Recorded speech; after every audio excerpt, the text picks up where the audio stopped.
அவளுக்கு ரெக்கமெண்ட் பண்ணி இவர் அவார்டு பண்ணி இவர் அவார்டு வாங்கி தர அளவு அது சொன்னா இவருக்கு அவார்டு முதலே கிடைச்சிருந்தது சித்தம்.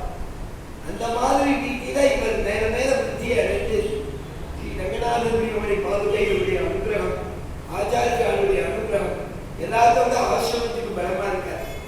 இங்க ஆசிரமத்துல நிறைய கைங்கரியங்கள் பண்ற சர்வதேச சர்வகால சர்வாவஸ்தோஜிக அத்தியந்த சேஷபாவாய ஸ்ரீகிருதனான பெரியாசிரமத்துல ஒரு சின்ன பங்கன் மாசம் புஷ்யம், அதை தவிர யாராவது ஒரு தாசன திருமஞ்சனம் பண்றா, சின்னாசிரமத்துல ஒரு வைபவம், ஆண்டவர்கள் எடுக்கிற அவகாசம், அந்த சமயங்கள் எல்லாம் ஆச்சாரிய திருவுள்ள உகப்புக்கு தகுந்தாப்புல எல்லாவித கைமான கைகரியத்தை பார்க்கிறேன். எப்படின்னு கேட்டா அங்க மாசத்துல ஏதாவது ஒரு இடத்துல அவசரத்துக்கு கோலம் போட்டுன்னா முதலே போடுறேன். அதை கட்டாம தீர்த்த எடுத்துன்னு போடுதான் தீர்த்த எடுத்துன்னு போறேன். அடுப்பை ஊற்றி ஏதோ பண்ணணும்னா அது பண்ற இந்த தேசிய சமயத்துக்கும் சரி அங்கேயும் சரி. அதே மாதிரி எல்லா இடங்களையும் சர்வ விதமான கைங்கரியமும் பண்ணக்கூடிய கைங்கரிய ஸ்ரீயும் அவர்களிடத்துல பூர்த்தியா இருக்கிறதால எல்லா விதமான ஐஸ்வர்யங்களும் என்னென்ன வேதோக்தமான ஆசீர்வாதம்னு சொல்வாரு அந்த மாதிரி இருக்கிறது. அதுவும் ஆண்டவர் எழுந்தது இன்னைக்கு சுவாமிக்கு அனுகிரகம் பண்ணி ஆயிருக்கு. 3ஆம் ஆண்டவர் எழுந்தார் அப்ப இந்த வருஷம் முதல்ல ஆண்டவர் நேர கேள்வி இந்த ஆண்டவர் திருச்செவி சாத்தி அனுகிரகம் பண்ணி ஆயிருக்கு. ஒரு ஆண்டவருக்கு எதுவும் பார்த்தாலே சரியா இருக்கு, சிரமமா இருக்குன்னு நான் போவேன். அதனால அவன் அதை பார்த்துட்டு உடனே பயந்து முடிச்சுட்டேன். மணி ஆயிட்டு அந்த சிரமமும் புரிஞ்சுட்டேன்னா அவர் இன்னும் 10 நிமிடம் சொல்லுவேன்னு நினைச்சிட்டு நான் கனெக்ட் பண்ணி 20 நிமிஷம் கேட்கணும்னு வந்தேன். நான் வந்த டேட் என் மேல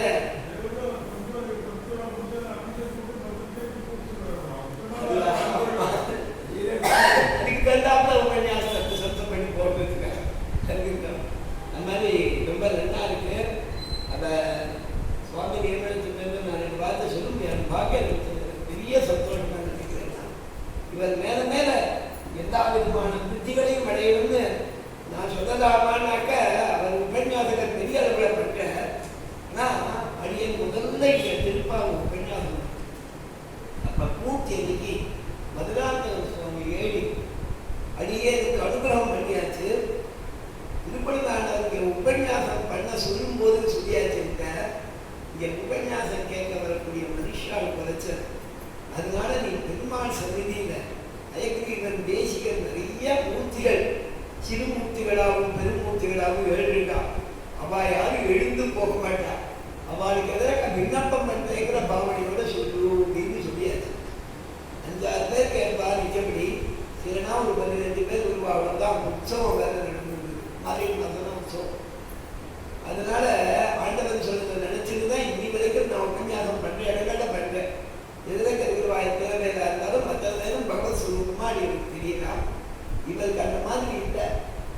3ஆம் வருஷம் பண்ணச்சையும் இவருக்கு ஏற்கனவே இவர் உபன்யாசம் பண்ண ஆரம்பிக்கிறதுக்கு முன்னாடியே ஒரு போட்டியை தயார் பண்ணிட்டார் நினைக்கிறேன்.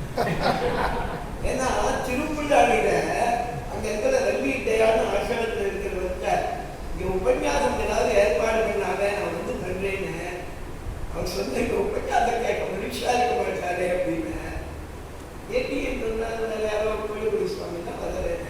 அவள் 2 பேர் கூட அழிச்சுன்னு வந்துடுறான். அப்பா உட்காந்து கேட்கிறாங்க தேவட மாதிரி அழிச்சுன்னு வந்தா நான் ஏற்பாடு பண்றேன். அந்த மாதிரி இல்லாம ஏன்னா இவர் முதல் உபன்யாசம் இங்கதான் நடக்குது. 4 வருஷம் முன்னாடி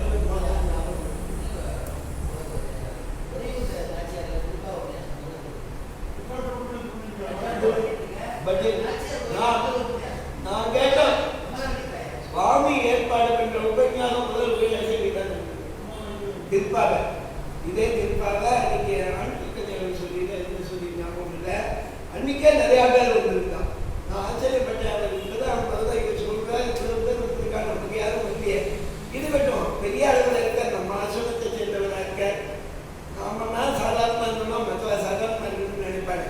லட்சோபலட்சம் ஜனங்கள் இவர்கிட்ட கேட்டு ஆனந்திக்கிறது நான் மங்களாசாசனம் பண்ணிக்கிறேன். பெரிய சபைகளில் ஏற்பாடு ஆகிறதற்கு அதுக்கு தகுந்தாப்புல இவருக்கு எல்லா விதமான ஆயுதாரோக்கியேஸ்வரியாதி சகல சம்பத்துகளும் ஆச்சாரிய அலுவலகத்தால் ஏற்பட்ட மங்களாசாசனம் பண்ணி அடியை தெரிவிக்கிறேன்.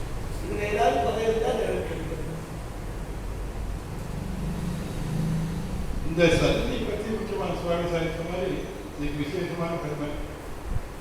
இப்பொழுது நாங்கள் எத்தனை இங்கே குழந்தைலாம் சுத்தமாக இங்கே சாதித்தாயிட்டு ரொம்ப இங்கே உபன்யாசம் பண்ணாலும் ஸ்டேஜ் சொல்லித்தான் இருக்கார். சன்னதி அவர் வந்து இங்கே பாடசாலை வித்தியார்த்திகள் இருக்கிறவனா இங்கே இருக்கக்கூடிய இருந்தாலும் விசேஷமாக இருந்திருக்கார். அதில் சுவாமி சாதனை முதல் உபன்யாசம் முதலாவது சுவாமி சொல்லி எப்படி அதுக்கத்தான் கேட்கலாம். முதல் உபசாரம் ஒரு கேள்வி திருப்பாவி இந்த உற்சவத்தில் அது 36 வருஷம் நடந்தாலும் திருப்பி சமீப காலத்தில் சொல்ல ஆரம்பிச்சு உபன்யாசம் பண்ண ஆரம்பிச்சு தான் அவருக்கு சான்ஸ் கொடுக்க முடியும்.